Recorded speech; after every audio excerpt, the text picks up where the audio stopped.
This tablet was written in a language nobody alive can read Todd, and the people who wrote it ruled the most powerful city on Earth for nearly 500 years. They were called the Kassites. They came out of nowhere, took Babylon after a Hittite raid left it empty, and then did something extraordinary.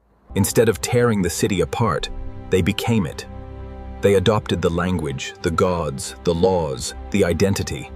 And the question that haunts every archaeologist who has ever held a Kassite artifact is the same question I found myself asking when I first read. Today we're going into Babylon. Today, not the Babylon of Nebuchadnezzar or Hammurabi, but the Babylon of the Kassites. The dynasty that nobody remembers, that lasted longer than Rome's republic. All right, legends apaz. Let's dive into the story. There is a city at the center of everything. Not geographically, the Earth has no center, but psychologically, mythologically, economically. Babylon is that city. It sits in the middle of the Mesopotamian floodplain between the Euphrates and the Tigris, in a landscape so flat and so fertile that every civilization that ever rose in the ancient Near East eventually turned its face toward it. Babylon was not just a city, it was an idea, and the idea was older than any of its rulers. When the Hittite king Mursili I led his chariot army down from Anatolia in 1595 BCE and sacked the city, he broke something that had stood for 300 years. The dynasty of Hammurabi, the lawgiver, the man whose stele of carved diorite laid down 282 regulations for every interaction, from debt collection to divorce. Mursili grabbed the statue of Marduk, Babylon's chief god, loaded it on a wagon, and hauled it north. He destroyed the treasury. He burned the palace records. And then, astonishingly, he left.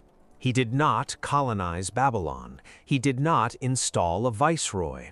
He turned his army around and marched back to Hattusa, and Babylon was left standing in the rubble of its own greatness, with no king, no god, and no dynasty. Into that silence came the Kassites. Nobody knows exactly where they originated. That is not a rhetorical flourish. It is the plain archaeological truth, and it is one of the most disorienting facts in the study of the ancient Near East. Historians and linguists have been arguing about Kassite origins for 150 years, and the consensus is roughly this. They came from somewhere in the Zagros Mountains, the long, rugged spine of peaks that separates the Mesopotamian lowlands from the Iranian plateau. Their language is a linguistic isolate. It belongs to no known family, connects to no other tongue, and has left us approximately 600 words in total, most of them personal names and the names of their gods. 600 words.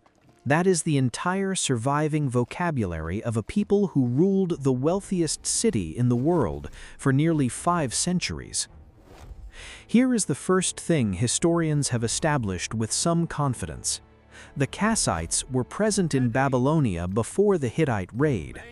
They appear in Babylonian administrative texts as early as 1741 BCE, during the reign of Samsu-iluna, Hammurabi's son, as hired laborers, soldiers, and horse handlers. The horse connection is important. The Kassites were among the earliest people in the ancient Near East to specialize in horse rearing and chariot warfare, and this gave them military value long before they had political power. Scholars who have analyzed the administrative records from the late Old Babylonian period, texts held in the collections of the British Museum and the Oriental Institute in Chicago, have identified Kassite personal names appearing in grain ration lists, suggesting that Kassite families were integrated into Babylonian economic life at the laboring class level for generations before they ever approached a throne. They were not invaders in the classical sense, they were insiders who waited. This is where Burna enters. He is not a king, he is not a general. He is a horse trainer from the district of Nippur, a mid-level administrative functionary in the great Kassite palace bureaucracy of the 14th century BCE during the reign of Kurigalzu II, one of the most accomplished Kassite kings. Berna was born into a Kassite family that had lived in Babylonia for 3 generations. His grandfather had handled horses for the royal cavalry. His father had advanced to overseeing a stable district outside the capital. Berna himself had been educated in the Eduba, the scribal school, alongside Babylonian boys whose families had been writing cuneiform for 1,000 years. He spoke Babylonian Akkadian without an accent. He dreamed in it.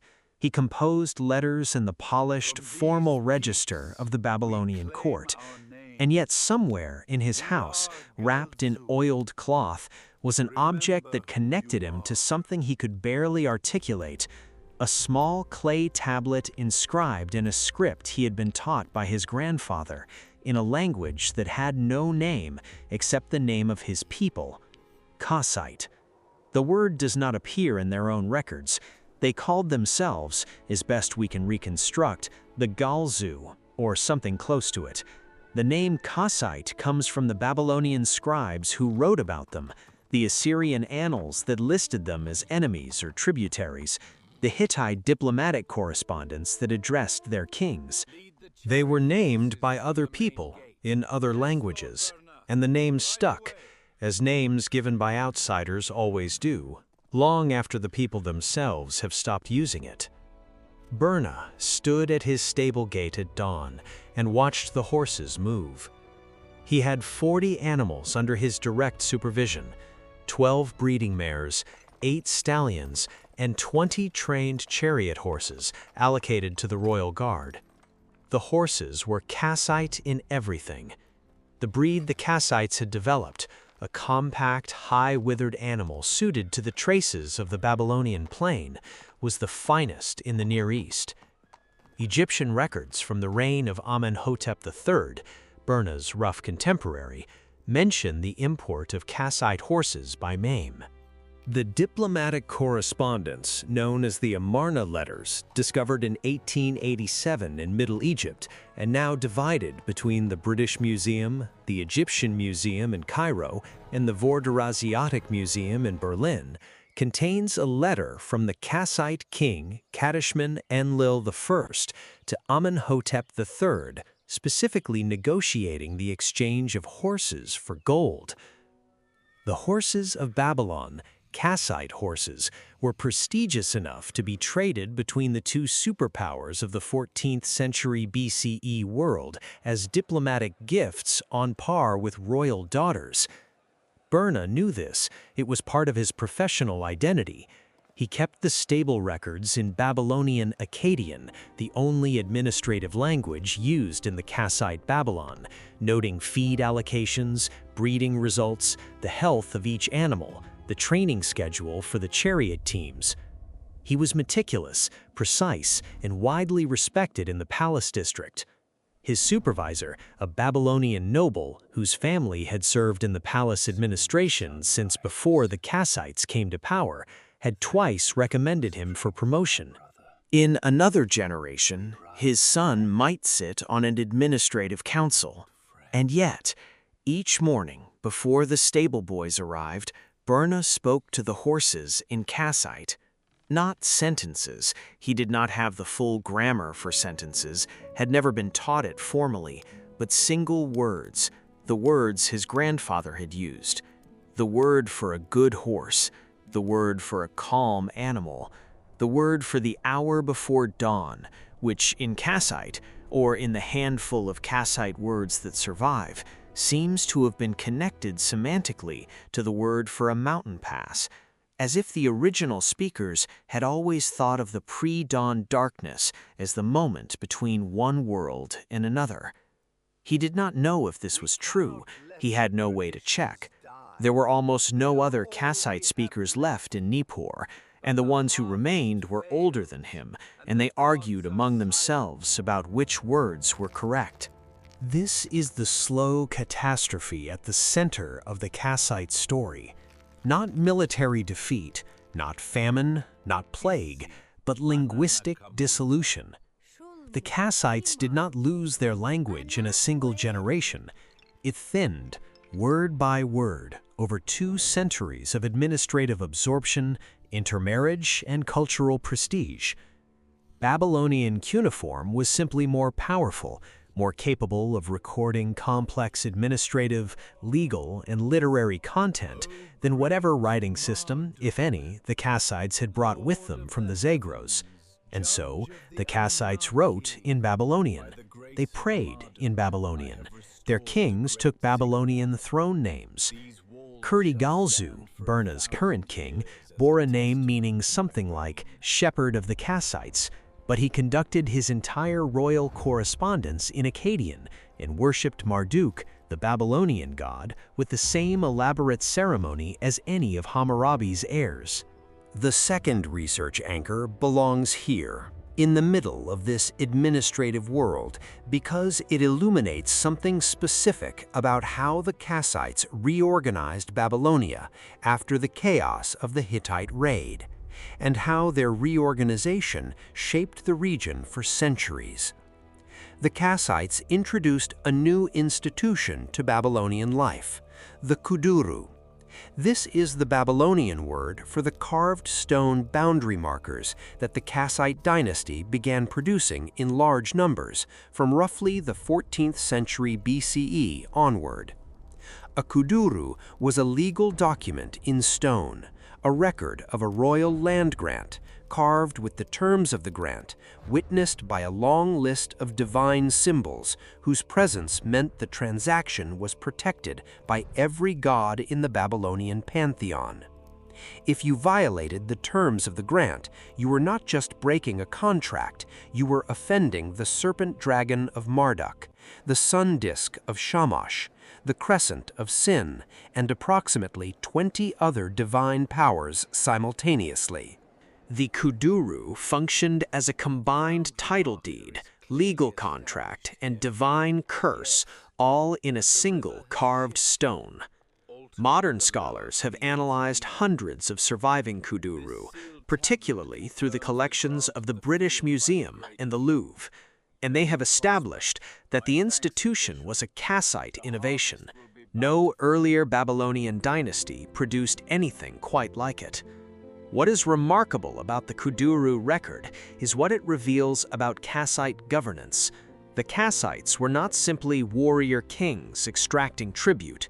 They were active reorganizers of land tenure, distributing land grants to loyal administrators and local elites as a way of building a stable bureaucratic class. The kuduru from the reign of Melishipak II, dated to approximately 1186 BCE and now in the Louvre, shows a king presenting his daughter with a land grant, an intimate domestic scene carved in stone, surrounded by the symbols of the gods, as if to say, even personal affection must be sanctioned by the divine order. It is one of the most human objects the Kassite dynasty left behind, and it is written entirely in Babylonian. Burna had handled kuduru. His administrative role included the periodic inspection of boundary markers in the agricultural districts outside Nippur, a job that required him to walk the field edges with a clay tablet, verifying that the carved stones had not been moved or damaged, reading the divine witness lists aloud as a formal act of legal reaffirmation. It was a ritual as much as an inspection. The words he read were Babylonian. The gods he invoked were Babylonian. The legal framework was Babylonian. And yet, the institution itself, the whole concept of putting divine protection around a land grant carved in stone, had come from his people, from the Kassites. Somewhere in the chain of administrative evolution that produced the kuduru, there was a Kassite mind. He thought about this sometimes as he walked the field margins in the early afternoon heat, the clay tablet heavy in his left hand, the carved stone warm under his right palm. He thought, my people built this system. We stabilized Babylon after the Hittites left it broken. We held it together for how long now? His grandfather's grandfather's grandfather had served a Kassite king. The dynasty was older than memory, and yet nobody called it the Kassite system. They called it Babylonian, because it had become Babylonian, because the Kassites had become Babylonian. Was that triumph or disappearance? He did not have an answer. He had a horse to water. The Kassite king list, reconstructed from Babylonian chronicles and Assyrian king lists, contains 36 names spread across roughly 450 years. This makes the Kassite dynasty the longest in Babylonian history, longer than the Old Babylonian dynasty of Hammurabi, longer than the Neo-Babylonian dynasty of Nebuchadnezzar, longer than any other ruling house the city ever produced. 36 kings, 450 years, and for most of that time, the Kassite court was a full participant in what historians now call the Amarna international system, the diplomatic network of the late Bronze Age, in which the great powers of Egypt, Hittite, Mitanni, Assyria, and Babylonia exchanged letters, gifts, daughters, and horses through a shared diplomatic lingua franca of Babylonian Akkadian. The Amarna archive, discovered accidentally by a peasant woman in 1887 at the site of Ekataten, modern Tel El Amarna in Middle Egypt, contained more than 350 clay tablets of diplomatic correspondence. Of these, some 90 letters were exchanged between Egypt and Babylon, Kassite Babylon. The Kassite kings who wrote these letters referred to the Egyptian pharaoh as brother, a diplomatic formula meaning rough equivalence in power, and they argued with remarkable specificity about the quality of the gold Egypt was sending. Kadashman Enlil I, writing to Amenhotep III, complains explicitly, "The gold you sent me was not pure. When it was put in the furnace, it barely reached 5 shekels." This is not the voice of a barbarian chieftain marveling at civilization. This is the voice of a sophisticated Near Eastern monarch who knows exactly what the standard weight of pure gold should be and expects his diplomatic partner to meet it. The Kassite kings were literate, internationally connected, economically precise, and politically confident. And yet, their personal names, the names they gave themselves, not their throne names, were often Kassite. Burnaburiash, Kadashman, Kurigalzu. These are not Babylonian names, they are words from the 600-word vocabulary, the linguistic isolate, the language nobody can translate with confidence. The kings sat on Babylonian thrones, worshipped Babylonian gods, corresponded in Babylonian Akkadian, but they signed their personal letters with names nobody in Babylon could etymologize. Burna carried such a name. Burna, shortened from a longer form his grandfather had used, a form that connected to a Kassite word for something like the high place or the bright peak, a mountain word.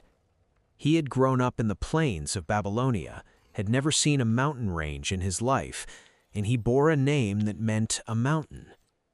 This is what it feels like to be the last generation of a culture.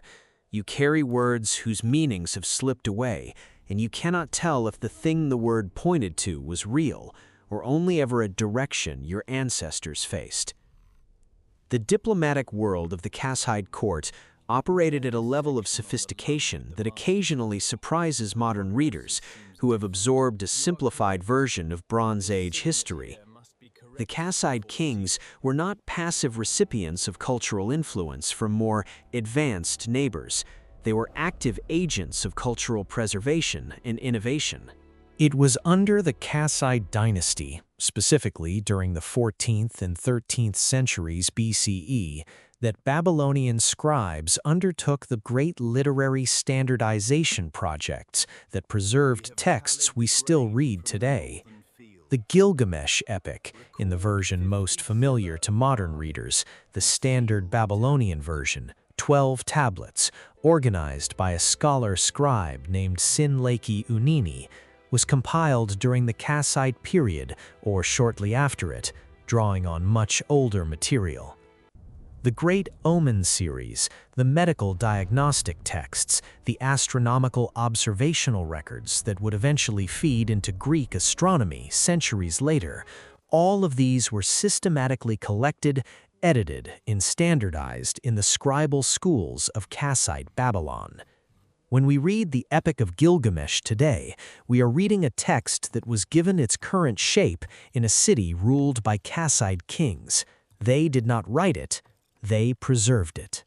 They created the institutional conditions, the scribal schools, the palace libraries, the administrative stability that allowed Babylonian literary culture to survive the chaos of the late 2nd millennium BCE.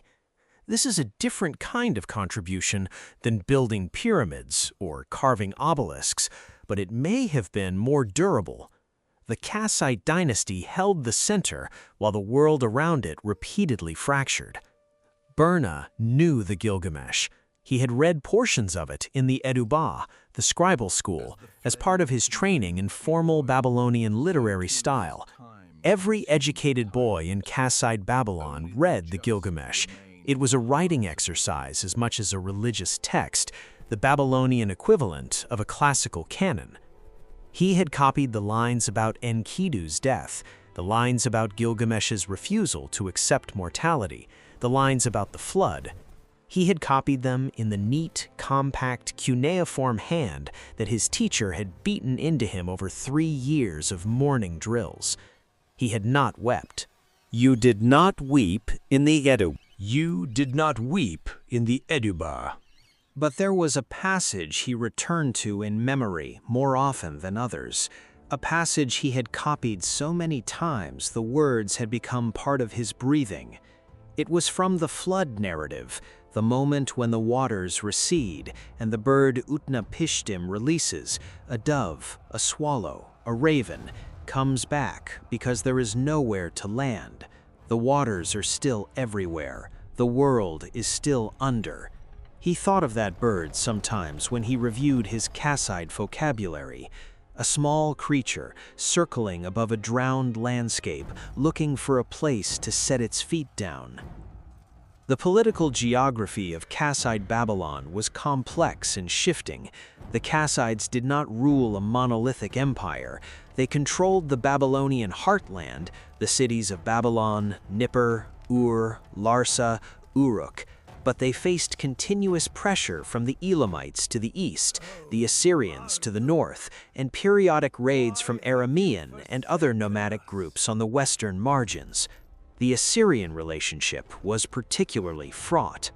Assyria had been a subordinate state under the old Babylonian Empire, a junior partner. Under the Kassites, Assyria grew steadily in power, and by the 13th century BCE, the period of Burna-Buriash's life, the Assyrian king Tukulti-Ninurta I had become one of the most aggressive monarchs in the ancient Near East. Tukulti-Ninurta I is the figure who ultimately ends the narrative of the High Kassite period.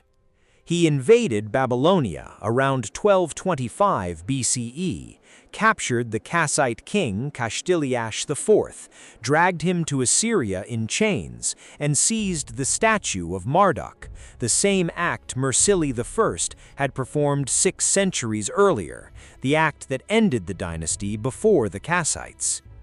There is something almost cyclical about this.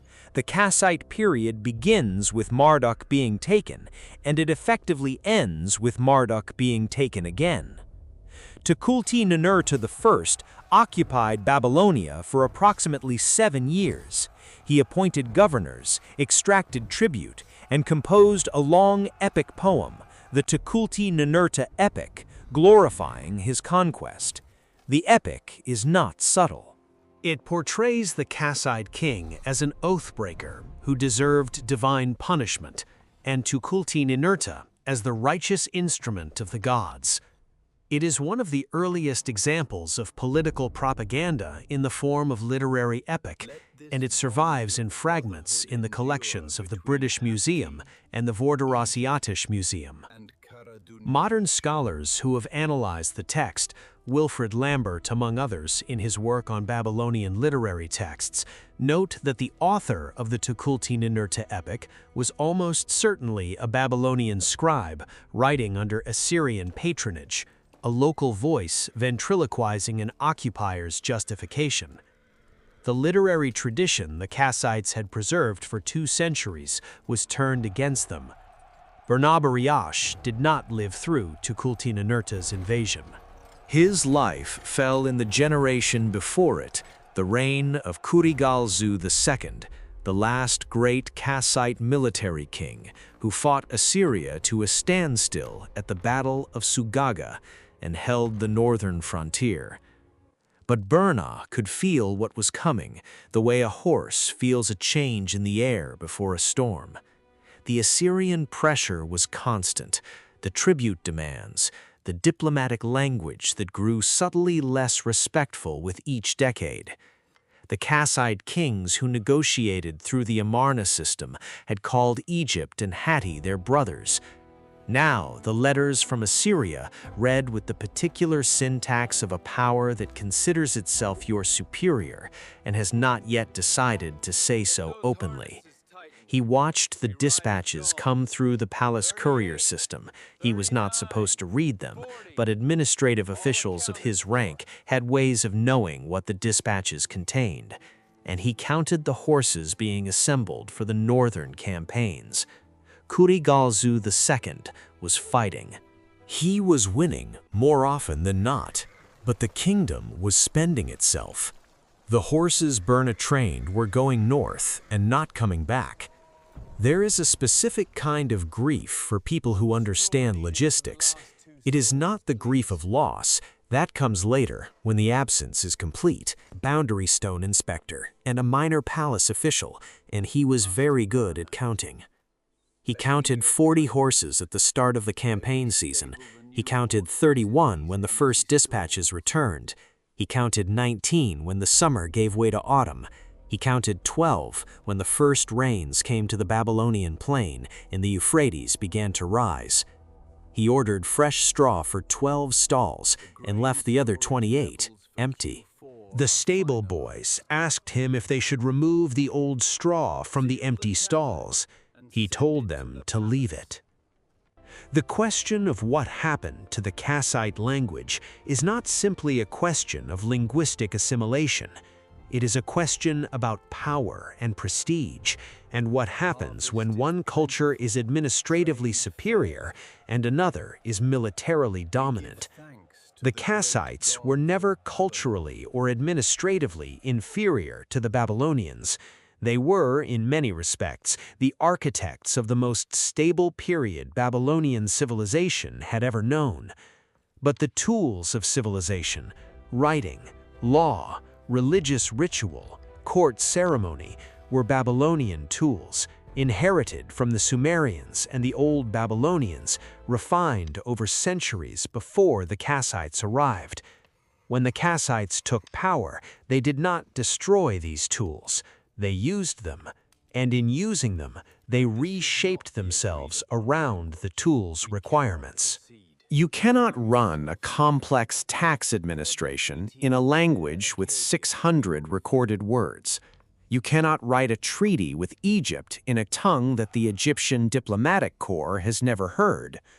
You cannot preserve a literary tradition in a script that nobody outside your clan knows how to read. And so, the Kassites wrote in Babylonian, and then they thought in Babylonian, and then they dreamed in Babylonian. And eventually, the Kassite words became something you said to horses at dawn and to children before sleep, private, tender, and shrinking. Modern linguists who have worked on the Kassite vocabulary, including Igor Diakonov, who analyzed the Kassite onomastic material in the mid-20th century, and more recently, scholars at the Max Planck Institute for Evolutionary Anthropology, who have attempted computational analysis of the surviving word list, have concluded that Kassite belongs to no known language family. It is not Proto-Indo-European, not Semitic, not Elamite, Not Hurrian, not Sumerian. It is orphaned. Every connection that has been proposed to Dravidian, to early Caucasian languages, to hypothetical extinct families of the Zagros region has failed to satisfy the linguistic criteria for genetic relationship. The Kassite language is a closed room with no door. What makes this more poignant, not less, is that the Kassites clearly had a rich internal culture. Their horse-rearing tradition was sophisticated enough to be internationally admired. Their divine pantheon, the fragments of which we can reconstruct from personal names and the occasional ritual text, included mountain gods, sun gods, and storm gods with names that belong to no other mythology. Shukamuna and Shumalia, the divine pair that the Kassite kings invoked as their special protectors, appear in Babylonian texts as foreign gods, acknowledged but not incorporated into the main Babylonian pantheon. They were the Kassite gods, housed in a temple in Babylon, maintained by Kassite priests, and invoked in a language that, as the centuries passed, fewer and fewer people could understand. Burna visited the temple of Shukamuna once a year on the anniversary of his grandfather's death. He brought a small offering, figs, oil, a carved clay tablet with a mountain motif, and sat for an hour in the forecourt. The priest who served the temple that year was a young man, probably third-generation Kassite, who conducted the ritual in Babylonian, with a few Kassite phrases inserted at the traditional points. He spoke the Kassite phrases carefully, with the slightly too deliberate pronunciation of a person reciting a formula he has memorized without fully understanding. Like a child reciting a prayer in a language his grandparents spoke. Burna watched the young priest and thought, he is doing his best. He is keeping the form. And maybe form is enough. Maybe the gods do not require you to understand what you are saying, only that you say it. He thought this and did not entirely believe it. The final crisis of the Kassite dynasty was not a single catastrophe, but a slow convergence of pressures from multiple directions, playing out over roughly 60 years. After Tukulti-Ninurta I's occupation, the Kassites regained control of Babylon. The Assyrian king was assassinated by his own sons, possibly with Babylonian support, and the occupation collapsed. A Kassite king returned to the throne. But the prestige of the dynasty had been permanently damaged. The aura of invincibility that surrounds a ruling house, something that is not written in any law, but is felt in every interaction between subject and sovereign, had cracked. Over the following decades, the Elamites to the east grew increasingly aggressive. Babylon's agricultural base was under pressure from what appear to have been drought cycles. Modern climate reconstructions of the Late Bronze Age, based on pollen core analysis and isotopic data from lake sediments in the eastern Mediterranean basin, suggest that the period between approximately 1200 and 1150 BCE was one of the driest in the region's history. This is the period that scholars call the Late Bronze Age collapse, a near-simultaneous disintegration of palace economies across the eastern Mediterranean, affecting the Hittites, the Mycenaeans, Egypt's New Kingdom, the city-states of Ugarit and Cyprus, and the Levantine coast. The Kassites were not immune. The grain surpluses that had funded the palace administration, the horse breeding programs, the diplomatic gift exchanges, the scribal schools, all of it required the Babylonian agricultural system to produce at full capacity. When the rains failed, the system contracted. When the system contracted, the palace had less to distribute. When the palace had less to distribute, loyalty thinned. In approximately 1155 BCE, the Elamite king Shutruk-Nahonte invaded Babylonia. He sacked the cities. He carried off the statue of Marduk. For the third time in Babylonian history, that same statue, the same theological wound reopened. He took the stele of Hammurabi, the great law code, the carved diorite monument that Hammurabi had erected in the Temple of Marduk, and transported it to Susa, the Elamite capital. The stele sat in Susa for 3,000 years until French archaeologists discovered it in 1901 and brought it to the Louvre, where it stands today. The last Kassite king, Enlil-nadin-ahi, reigned for 3 years before the Elamites removed him. He was taken to Elam as a prisoner. After him, a new Babylonian dynasty began, the second dynasty of Isin, and the Kassite period was over. 450 years, 36 kings, and then nothing. No Kassite revival, no Kassite exile community maintaining the traditions, no Kassite diaspora writing poetry about the homeland. They simply dissolved into Babylonian identity so completely that within 2 or 3 generations, nobody in Babylon thought of the Kassites as a separate people at all. The third and final research anchor belongs here, in the archaeology of what the Kassites left behind, because what they left is both more and less than we expect. The most impressive surviving monument of Kassite architecture is not in Babylon itself. It is at a site called Akhar Kuf, approximately 25 kilometers west of modern Baghdad, where the Kassites built a new capital city called Dur-Kurigalzu, the fortress of Kurigalzu, named for the king who founded it in the early 14th century BCE. The city's ziggurat, a massive stepped temple tower, originally standing perhaps 50 meters high, survives today as a mud brick stump approximately 50 meters in circumference and 30 meters tall. It is one of the most distinctive silhouettes in the Iraqi landscape and has been the subject of ongoing archaeological investigation since the 1940s. Iraqi excavations led by Taha Bakir in the 1940s and 1950s uncovered palace complexes, temples, and administrative buildings with wall paintings, fragments of which are now in the Iraq Museum in Baghdad. The paintings show figures in procession, carrying offerings, wearing the elaborate fringed robes of Kassite court dress. They are formal, hieratic images, the visual language of power. They tell us what the Kassite court looked like. They tell us almost nothing about what the Kassite court felt.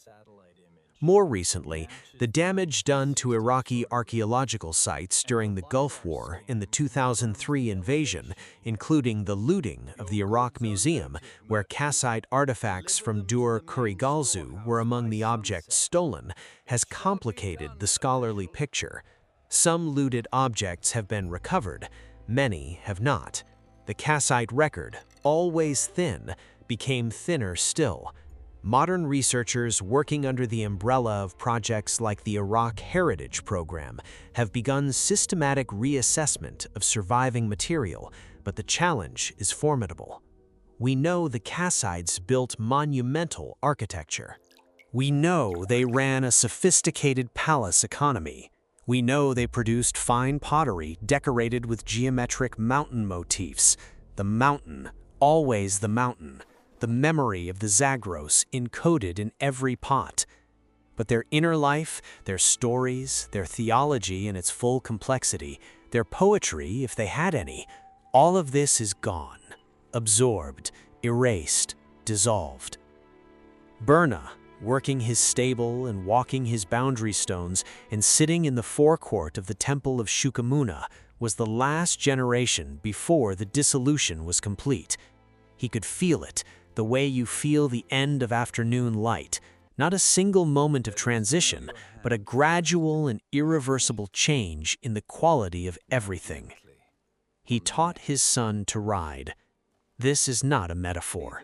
He took the boy out to the stable court before dawn, the Kassite hour, the mountain pass hour, and showed him how to approach a horse from the left, how to let the animal smell your palm before you touched its neck, how to speak to it quietly and consistently so that it understood your voice as a signal of safety.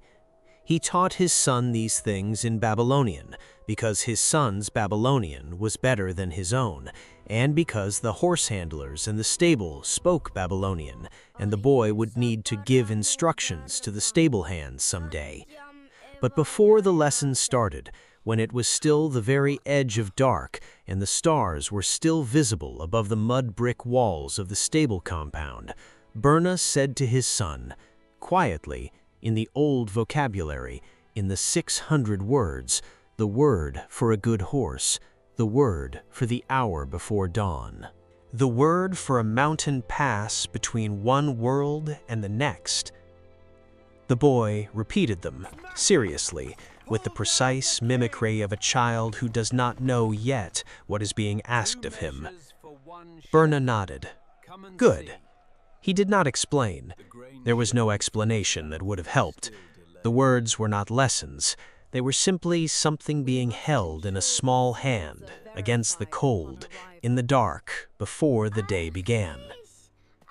The Kassite dynasty ended in 1155 BCE, but the Kassites themselves did not vanish overnight.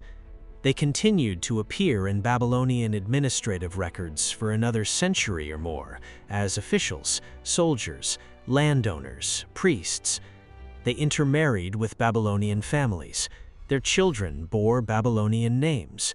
Their grandchildren did not know the words for the hour before dawn. In the Zagros Mountains, meanwhile, the region from which the Kassites had originally come, or from which traditions said they had come, there were communities that maintained something recognizably Kassite into the Iron Age. Assyrian royal inscriptions from the 9th and 8th centuries BCE mention a people called the Kassi or Kassu in the mountains east of the Tigris, remnant communities, possibly, of the original homeland group who had never migrated to Babylon, who had not dissolved into Babylonian identity because they had never been submerged in Babylonian administrative culture. They appear briefly in the Assyrian records as minor enemies to be subdued, tribute payers to be assessed, mountain people who built small stone structures on the high ridges, and then they disappear from the sources entirely. The last reference to a Kassite community in any ancient text is from approximately the 7th century BCE. After that, silence. What does it mean to leave a silence that large? Berna walked the field margins of Nippur on a late autumn afternoon. The barley had been harvested, and the fields were pale and empty under a sky the color of old bronze. He carried his clay tablet for the boundary stone inspection. He found the stone he was looking for, a Kurigalzu-era kuduru marking the edge of a temple estate, and ran his hand over the carved divine symbols, the horned serpent, the sun disk, the crescent, the plow. 22 divine witnesses, all of them Babylonian, all of them carved in Babylonian artistic conventions, all of them described in the accompanying text in Babylonian legal language. He read the divine witness list aloud, as required. He verified that the stone had not been moved. He noted on his tablet that the boundary marker was intact and the estate boundaries confirmed. Then he paused. He turned the tablet over, the clean reverse, the unused clay, and pressed his thumb into it.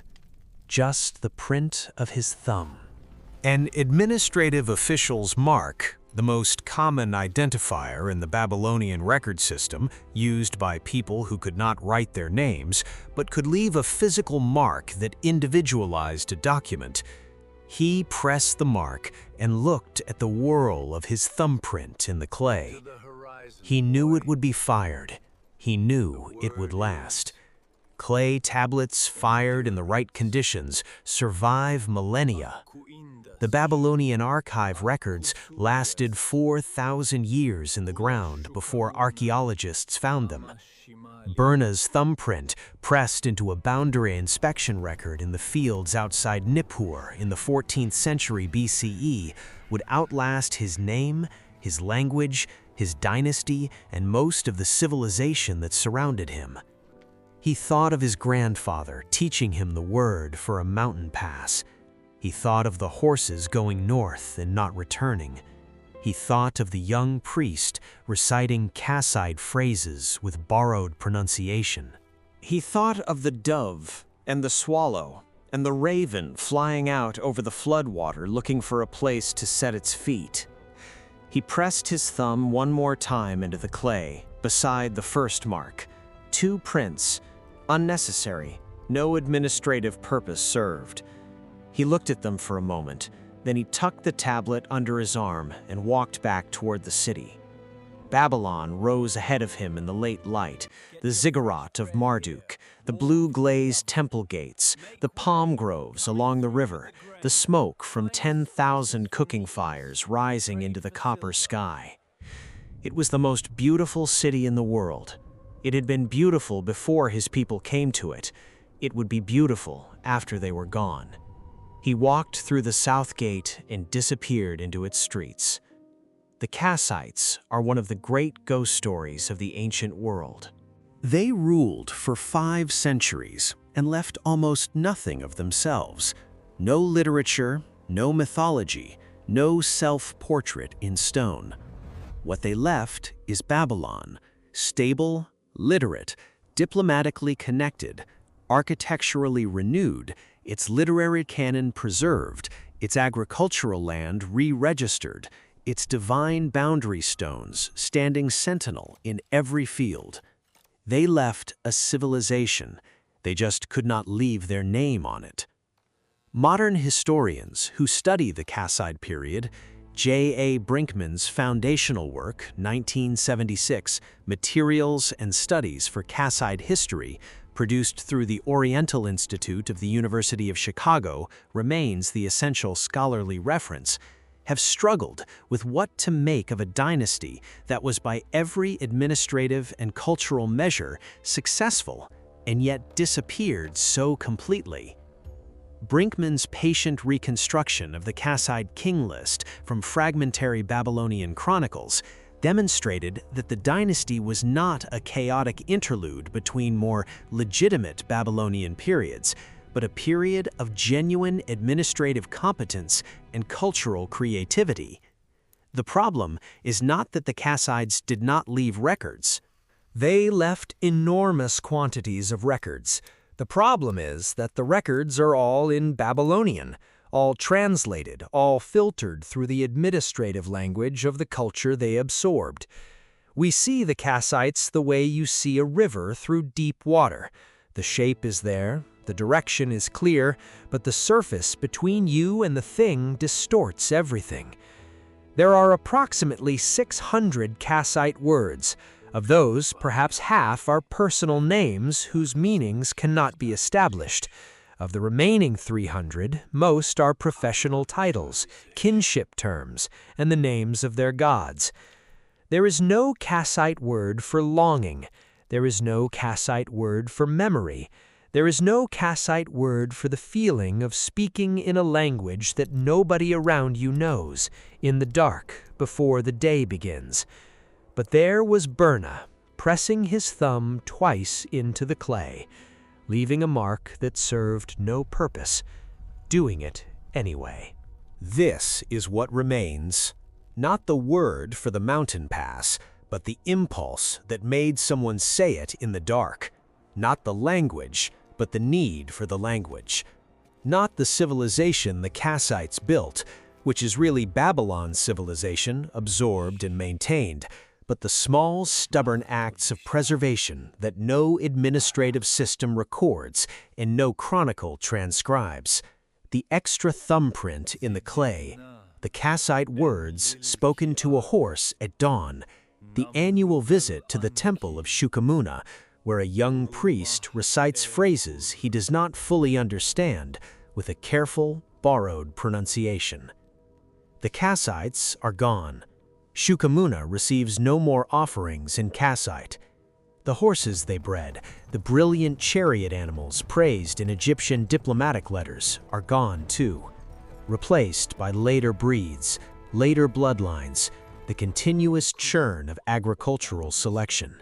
The kuduru they invented are scattered across the museums of the world, carved with the symbols of gods who are not the Kassite gods, recording transactions in a language that is not the Kassite language, witnessed by a divine pantheon that belongs to the civilization the Kassites assimilated. But the ziggurat at Aker still stands in the western desert of Iraq, 25 kilometers from Baghdad, a massive mud brick stump rising from the flat plain like a fist. It has no inscription identifying the builders. You have to know to look for it, and to know that it is Kassite, and to know what that means. Most people who drive past it on the highway to the west do not know. They see a ruin, a mound, something old. They do not see the dynasty that lasted longer than Rome's republic, the horse traders who wrote to Egypt about impure gold, the administrators who invented the divine boundary stone, the priests who kept alive the names of gods in a language nobody else spoke.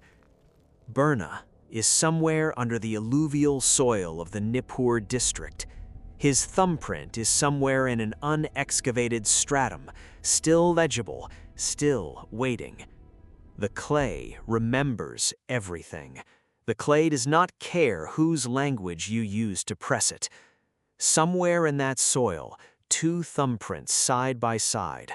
Unnecessary, no administrative purpose served. And yet, pressed with the full weight of a man who understood in the Kassite hour, the mountain pass hour, the hour between one world and the next, that form is sometimes all that is left of the thing the form was built to hold. The city lights came on behind him as he walked home. Babylon blazed in the dark. It always did. It would again tomorrow, and the night after that. The most beautiful, most durable, most absorptive city in the world. Still burning, still consuming, still becoming whatever came through its gates next.